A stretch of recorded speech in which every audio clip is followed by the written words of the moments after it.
अजित दादा जिवंत आहे, जिवंत आहे, जिवंत आहे. व्हिडिओ पूर्ण बघा, समजेल तुम्हाला की अजित दादा जिवंत आहे की नाही. ज्या विमानामध्ये अजित दादांचा अपघात झाला त्या विमानामध्ये 6 जण होती. 6वा व्यक्ती अजून दिसला नाही. भरपूर महाराष्ट्रातल्या जनतेला हे समजत आहे की 6वा व्यक्ती अजितदादा होय. अजितदादांना विमानातून उडी मारली.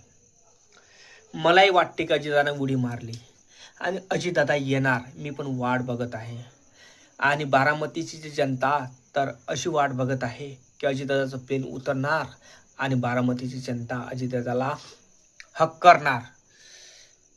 कारण मी वाट बघत आहे अजितदादांची, तुम्ही पण वाट बघत आहे. नक्की येणार अजितदादा, नक्की येणार आणि कोणातरी रूपात येणार, नकाब लावून येणार. ज्याने कोणी हे घात केला ना त्याला सजा देण्यासाठी.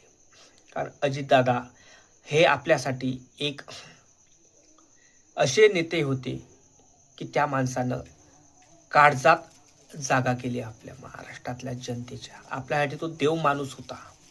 त्या कारणामुळे माझ्या महाराष्ट्रातल्या जनतेनं अजितदादाला येण्यासाठी आपल्या देवाच्या पाशी 2 अगरबत्ती जरूर लावा आणि अजितदादा केव्हा येणार हे बघा. कारण मलाही माहिती नाही अजितदादा जिवंत आहे की नाही. मी पण वाट बघून राहिलो, कधी येणार कधी नाही, कधी येणार कधी नाही. कारण जोपर्यंत माझे डोळे मिटत नाही तोपर्यंत मी अजितदादाला बघायचं आहे मला. आणि ज्याने कोणी हे कांड केलं आहे ना त्याला सजा झाली पाहिजे आणि सजा देताना मला बघायचं आहे दादा.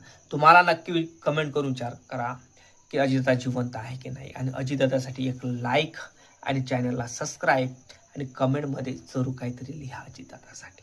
समजलं का?